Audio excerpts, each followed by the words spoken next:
Number 1 ଆସନ୍ତା 30ରେ ପ୍ରଧାନମନ୍ତ୍ରୀଙ୍କ 120ତମ ମନ୍ କି ବାତ୍ କାର୍ଯ୍ୟକ୍ରମ।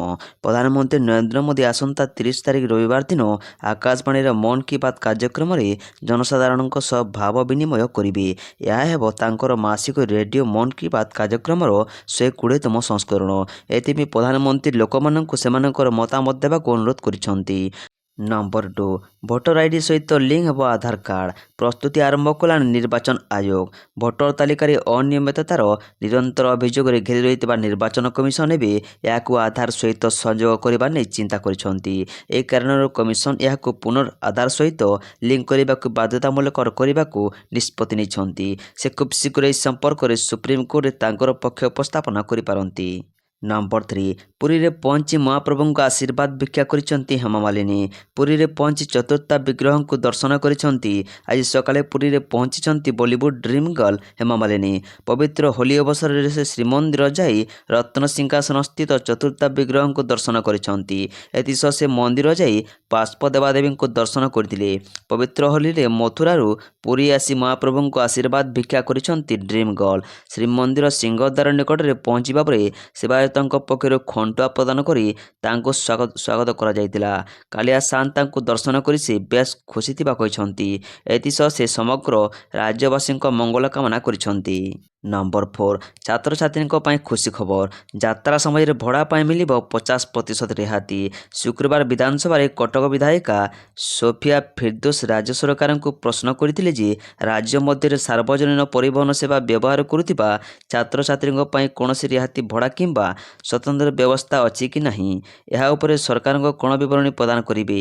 ସୋଫିଆ ଫିରଦୋଷଙ୍କ ପ୍ରଶ୍ନଙ୍କ ଉତ୍ତର ଦେଇଛନ୍ତି ଓଡ଼ିଶାର ବାଣିଜ୍ୟ ଏବଂ ପରିବହନ ମନ୍ତ୍ରୀ ବିଭୂତି ଭୂଷଣ ଜେନା। ସେ କହିଛନ୍ତି ଯେ ମୁଖ୍ୟମନ୍ତ୍ରୀ ମୋ ବସ୍ ସେବା ଯୋଜନାରେ ପଞ୍ଚାୟତରୁ ବ୍ଲକ 5 ଟଙ୍କା ଓ ଜିଲ୍ଲା ସଦର ମହାକୁମ୍ଭକୁ ଯାଉଥିଲେ 10 ଟଙ୍କା ଭଡ଼ା ପଡ଼ୁଛି। ନମ୍ବର 5 ଆସୁଛି ବଡ଼ ବର୍ଷା। ଏହି 2 ଦିନ ଛେଚିବ।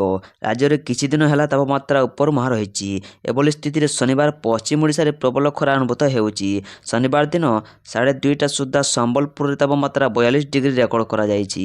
ଏହି ପରିପ୍ରେକ୍ଷୀରେ ଶନିବାରଠାରୁ 3 ଦିନ ପାଇଁ ରାଜ୍ୟର ବିଭିନ୍ନ ଜିଲ୍ଲାରେ ହେଭି ୱାର୍ଣ୍ଣିଂ ଜାରି କରିଛି ପାଣିପାଗ ବିଭାଗ। ହେଲେ ଆସନ୍ତା 19 ଏବଂ 20 ତାରିଖରେ ରାଜ୍ୟର କିଛି ସ୍ଥାନରେ ବର୍ଷା ହେବାର ସମ୍ଭାବନା ରହିଥିବା ନେଇ ଆଞ୍ଚଳିକ ପାଣିପାଗ କେନ୍ଦ୍ର ନିର୍ଦ୍ଦେଶିକା ମନୋରମା ମହାନ୍ତି ଶନିବାର ସୂଚନା ଦେଇଛନ୍ତି। ଏନେଇ ରାଜ୍ୟବାସୀଙ୍କୁ ଖବରରୁ ଟିକିଏ ଆଶ୍ୱସ୍ତି ମିଳିବ।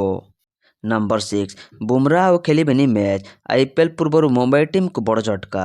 22 ମାର୍ଚ୍ଚରେ ଆରମ୍ଭ ହେଉଛି ଆଇପିଏଲ୍। ଆଇପିଏଲ୍ର ଅନ୍ୟତମ ଚର୍ଚ୍ଚିତ ଏବଂ ଲୋକପ୍ରିୟ ଦଳ ହେଉଛି ମୁମ୍ବାଇ ଇଣ୍ଡିଆନ୍ସ। ପୂର୍ବ ବର୍ଷ ମୁମ୍ବାଇର ପ୍ରଦର୍ଶନ ଭଲ ରହିନଥିଲା। 2025ରେ ଦଳ ଭଲ କରିବାକୁ ପାଣ୍ଡିଆନଙ୍କ ନେତୃତ୍ୱରେ ମଇଦାନକୁ ଓହ୍ଲାଇବ ହେଲେ ଦଳକୁ ଏକ ବଡ଼ ଝଟକା ଲାଗିଛି। ଦଳର ପ୍ରମୁଖ bowler death over specialist Jasprit ବୁମ୍ରାଙ୍କ ପ୍ରଥମ ପର୍ଯ୍ୟାୟର କିଛିଟା ମ୍ୟାଚ୍ ଖେଳିବେନି।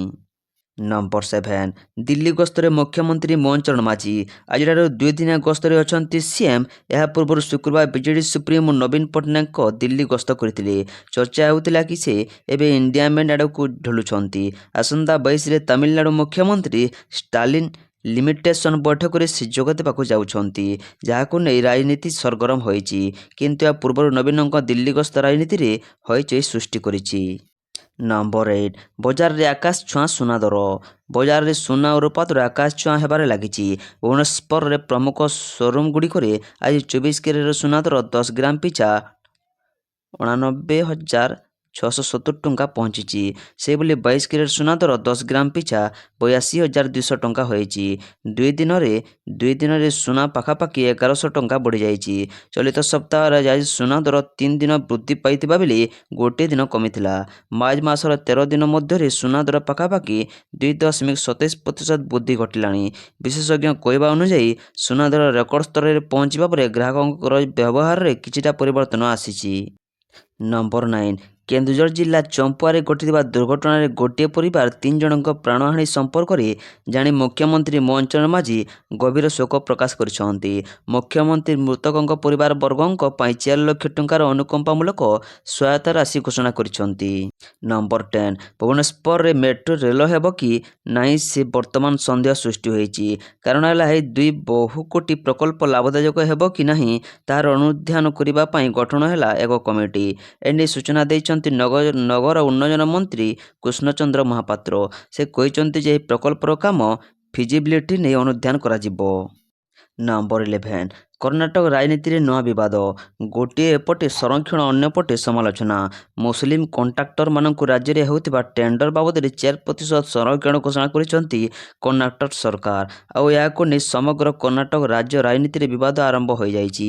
ଗୋଟିଏ ପଟେ ଶାସକ ଦଳ ଏହାକୁ ସମସ୍ତଙ୍କ ସ୍ୱାର୍ଥକୁ ଦୃଷ୍ଟିରେ ରଖି ନିଷ୍ପତ୍ତି ନିଆଯାଉଛି ବୋଲି କହୁଥିବା ବେଳେ ବିରୋଧୀ ବିଜେପି ଏହାର ଜୋରଦାର ବିରୋଧ କରିବା ଆରମ୍ଭ କରିଦେଇଛି। କ୍ୟାବିନେଟ୍ ଦ୍ୱାରା ନିଆଯାଉଥିବା ଏହି ନିଷ୍ପତ୍ତି ଏକ ପ୍ରସନ୍ନ ରାଜନୀତି ଯାହା ରାହୁଲ ଗାନ୍ଧୀଙ୍କ ଦ୍ୱାରା ପରିଚାଳନା କରାଯାଉଛି ବୋଲି ବିଜେପି ଅଭିଯୋଗ ଆଣିଛି।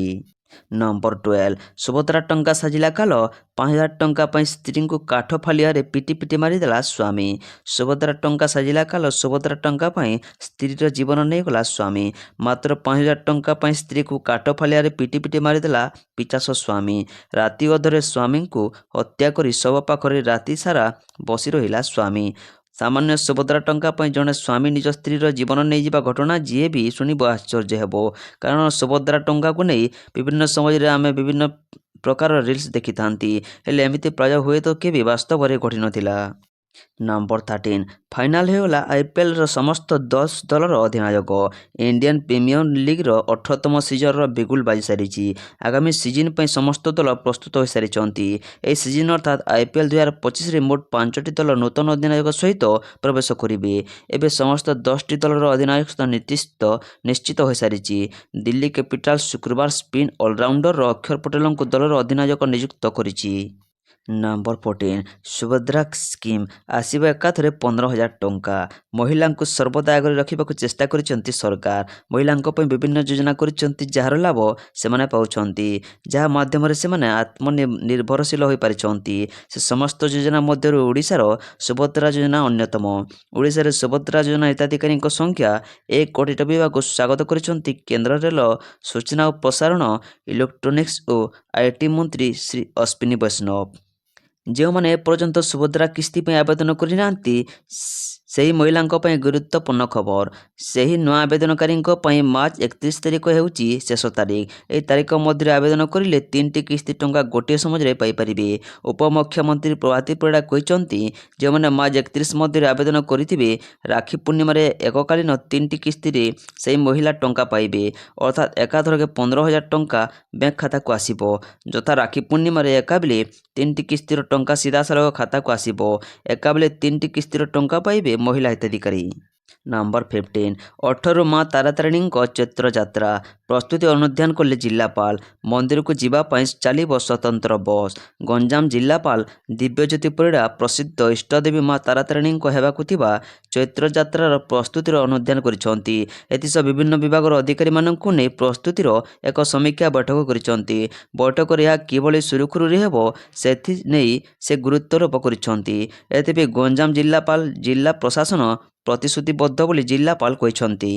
ନମ୍ବର 16 ବିହାରରେ 2010ର ରେକର୍ଡ ଭାଙ୍ଗିଲା NDA। ଚଳିତ ବର୍ଷ ଶେଷରେ ବିହାର ବିଧାନସଭା ନିର୍ବାଚନ ଅନୁଷ୍ଠିତ ହେବାକୁ ଯାଉଛି। ଏଥିପାଇଁ ପ୍ରସ୍ତୁତି ଏବଂ ଦୃଶ୍ୟମାନ ହେବା ଆରମ୍ଭ ହୋଇଗଲାଣି। ସାଧାରଣ ବଜେଟରେ ବିହାର ପାଇଁ ସ୍ୱତନ୍ତ୍ର ଘୋଷଣା ଏବଂ ପ୍ରଧାନମନ୍ତ୍ରୀ ମୋଦିଙ୍କ ମରିସସ୍ ଗସ୍ତ ଉପରେ ବିହାର ନିର୍ବାଚନ ପ୍ରଭାବ ଦୃଶ୍ୟମାନ ହୋଇଥିଲା। ମରିସସ୍ରେ ପ୍ରଧାନମନ୍ତ୍ରୀ ମୋଦି ଭୋଜପୁରରେ ତାଙ୍କର ଭାଷଣ ଆରମ୍ଭ କରିଥିଲେ ଏବଂ ସେଠାରେ ପ୍ରଧାନମନ୍ତ୍ରୀଙ୍କ ବିହାରରେ ତିଆରି ମଖାନା ମଧ୍ୟ ଉପହାର ଦେଇଥିଲେ। ନମ୍ବର 16 ପାକିସ୍ତାନକୁ ଆମେରିକାରେ ଏଣ୍ଟ୍ରି ବନ୍ଦ। ଟ୍ରମ୍ପଙ୍କ ପ୍ରତିବନ୍ଧକ ତାଲିକାରେ 43 ଦେଶ ସାମିଲ। ଆମେରିକାରେ ବେଆଇନ ପ୍ରବାସୀଙ୍କ ଉପରେ ବଡ଼ ଆକ୍ସନ ହେବାକୁ ଯାଉଛି। ଏନେଇ ଡୋନାଲ୍ଡ ଟ୍ରମ୍ପ ସରକାର ଏକ ଡ୍ରାଫ୍ଟ ଲିଷ୍ଟ ପ୍ରସ୍ତୁତ କରିବାକୁ ଯାଉଛନ୍ତି।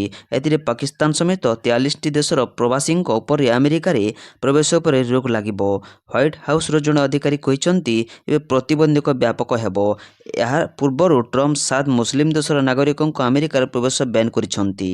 ନମ୍ବର 18 ଚାମ୍ପିୟନ୍ସ ଟ୍ରଫିରେ ଭାରତୀୟ କ୍ରିକେଟ ଦଳକୁ ଚାମ୍ପିୟନ୍ସ କରାଇବାରେ ଗୁରୁତ୍ୱପୂର୍ଣ୍ଣ ଭୂମିକା ଗ୍ରହଣ କରିଥିବା ସ୍ପିନର ବରୁଣ ଚକ୍ରବର୍ତ୍ତୀ ଏକ ବଡ଼ ଖୁଲାସା କରିଛନ୍ତି।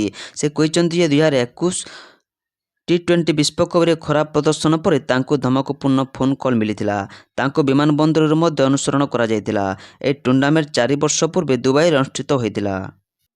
ନମ୍ବର 19 NPG ବୈଠକରେ ଓଡ଼ିଶାର ନିଗୁନି, କଟକ ଏବଂ ହରିଦାସପୁର ପାରାଦୀପ ରେଳ ପ୍ରକଳ୍ପର ମୂଲ୍ୟାଙ୍କନ।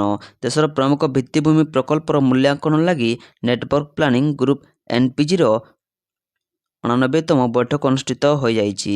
ଶିଳ୍ପ ଏବଂ ଅନ୍ତରୀଣ ବାଣିଜ୍ୟ ବିଭାଗ DPIIT ଯୁଗ୍ମ ସଚିବ ଶ୍ରୀ ପଙ୍କଜ କୁମାରଙ୍କ ଅଧ୍ୟକ୍ଷତାରେ ଅନୁଷ୍ଠିତ ଏହି ବୈଠକରେ ସଡ଼କ, ରେଳ ଏବଂ ମେଟ୍ରୋ କ୍ଷେତ୍ରରେ ଗୁରୁତ୍ୱପୂର୍ଣ୍ଣ ଭିତ୍ତିଭୂମି ପ୍ରକଳ୍ପର ନିର୍ମାଣ କାର୍ଯ୍ୟ ମୂଲ୍ୟାଙ୍କନ କରାଯାଇଛି। ନମ୍ବର 20 ଗୁଗୁଲର ବଡ଼ ଘୋଷଣା, ବନ୍ଦ ହୋଇଯିବ ଗୁଗୁଲ ଆସିଷ୍ଟାଣ୍ଟ। ଗୁଗୁଲ ନେଲା ବଡ଼ ନିଷ୍ପତ୍ତି, ବନ୍ଦ ହୋଇଯିବ ଗୁଗୁଲ ଆସିଷ୍ଟାଣ୍ଟ। ଏହି ବର୍ଷ ଶେଷ ସୁଦ୍ଧା ଗୁଗୁଲ ଆସିଷ୍ଟାଣ୍ଟ ବନ୍ଦ ହୋଇଯିବ। କମ୍ପାନୀ କହିଛି ଯେ ବର୍ଷର ଶେଷ ସୁଦ୍ଧା ଅଧିକାଂଶ ମୋବାଇଲ ଡିଭାଇସ୍ ଜେମିନିକୁ ଅପଗ୍ରେଡ୍ ହେବ ଏବଂ 2016ରେ ଲଞ୍ଚ ହୋଇଥିବା ଗୁଗୁଲ ଆସିଷ୍ଟାଣ୍ଟର ଯାତ୍ରା ଶେଷ ହେବ। ଗୁଗୁଲ କହୁଛି ଯେ ଏହା ଏକ ଦକ୍ଷ ସହାୟକ, କିନ୍ତୁ ବର୍ତ୍ତମାନ ବ୍ୟବହାରକାରୀମାନେ ଅଧିକ ବ୍ୟକ୍ତିଗତ ସହାୟକ ଚାହୁଁଛନ୍ତି ଏବଂ ଜେମିନି ସେହି ଆବଶ୍ୟକତାକୁ ପୂରଣ କରୁଛି।